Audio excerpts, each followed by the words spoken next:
अक्षरं ब्रह्म परमं स्वभावो अध्यात्ममुच्यते भूतभावोद्भवकरो विसर्गः कर्म संयतः।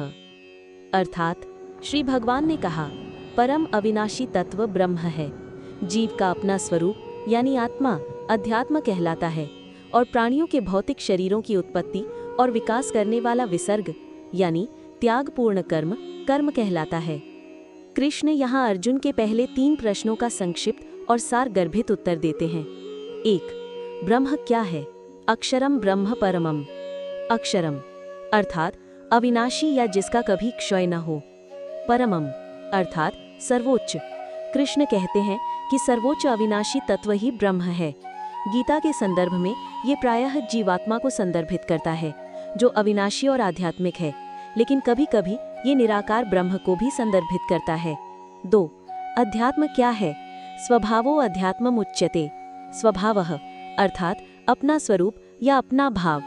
जीव का अपना शाश्वत आध्यात्मिक स्वरूप ही अध्यात्म कहलाता है, अर्थात ये जानना कि मैं ये शरीर नहीं बल्कि एक चेतन आत्मा हूँ, यही अध्यात्म है। 3. कर्म क्या है? भूत भावोद्भवकरो विसर्गः कर्म संज्ञितः।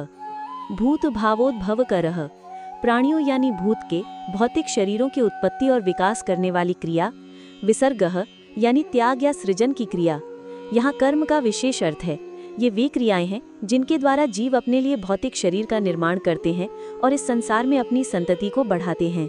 ये कर्म चक्र है जो हमें भौतिक जगत से बांधता है। श्लोक का सार। कृष्ण 3 मूलभूत परिभाषाएं दे रहे हैं। ब्रह्म अविनाशी आत्मा। अध्यात्म आत्मा का अपना शुद्ध स्वरूप। कर्म वह क्रिया जो आत्मा के लिए भौतिक शरीर का निर्माण करती है और उसे संसार चक्र में फंसाती है।